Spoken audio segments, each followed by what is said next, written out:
இயேசுவுக்கே புகழ். இயேசுவில் பிரியமானவர்களே, இன்று நம் ஆண்டவர் மத்தேயு 6ஆம் அதிகாரம் 18ஆம் வசனத்தினூடாக இவ்வாறு நம்மோடு பேசுகின்றார். நீங்கள் நோன்பு இருப்பது மனிதருக்கு தெரியாது, மாறாக மறவாய் இருக்கிற உங்கள் தந்தைக்கு மட்டும் தெரியும். இந்த காலை நேரத்தில் ஆண்டவருடைய வார்த்தையை கேட்டு தியானித்து அந்த நாளை தொடங்கும் போது அன்று முழுவதும் ஆசீர்வதிக்கப்பட்ட நாளாக எங்களுக்கு அமையும். இந்த தவக்காலத்தில் 3வது நாளுக்குள்ளாக நாங்கள் பயணம் செய்து கொண்டிருக்கிறோம்.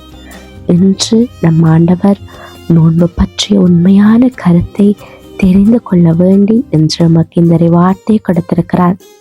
இந்த காலங்களில் நாங்கள் ஒன்றா நோன்பிருந்து ஒருத்தல் செய்து ஆண்டவரை வணங்கி கொண்டிருப்போம்.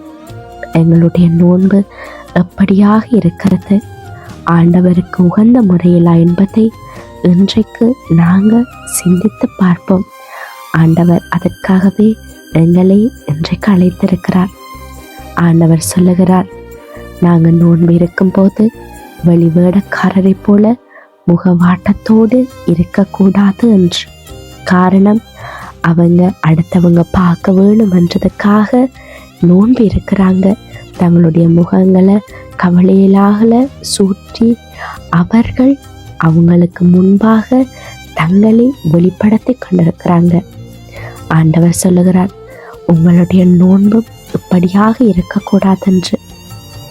நாங்களும் அடுத்தவங்க பார்க்கணும், அடடி இவங்க இந்த காலத்தில் இப்படி நோன்பு இருக்கிறாங்களே, சாப்பிடாம ஒரு வேளை சாப்பிடாம 2 வேளை சாப்பிடாம இப்படி நோன்பு இருக்கிறாங்களே, அவங்கள போல நாங்களும் இருக்கணும் என்று நாங்கள் அடுத்தவங்க எங்களை பற்றி பெருமையாக கதைக்கணும் ಅನ್ನதுக்காக இந்த மாதிரியான காலகட்டங்களில் நாங்கள் எங்களுடைய தவம் ஒருத்தல் முயற்சிகளை செய்து கொண்டிருக்கிறோம்.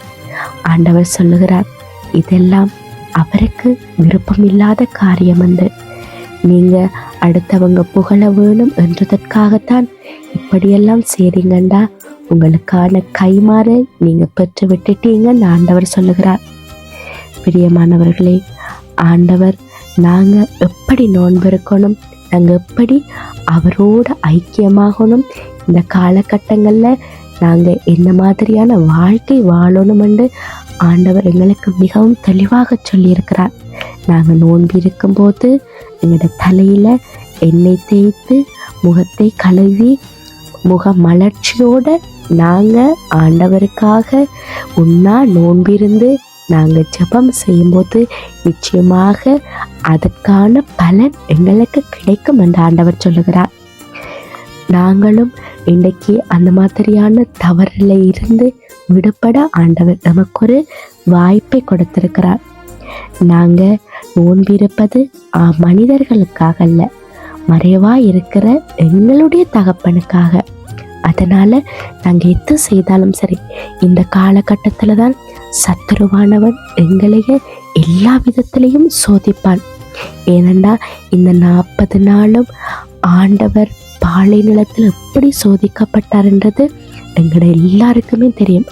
அதே போல் சத்துருவானவரும் எங்களையே சோதிக்கிறதுக்கு எங்களை சுற்றி தான் இருக்கிறார்.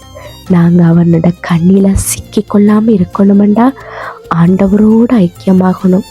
ஆண்டவரோடு ஐக்கியமாகணுமெண்டா ஆண்டவருக்கு உகந்த வாழ்க்கையை நாங்கள் வாழணும். இந்த தவக்காலத்திலையும் விசேடமாக ஆண்டவர் எங்களை அழைத்திருக்கிறார்.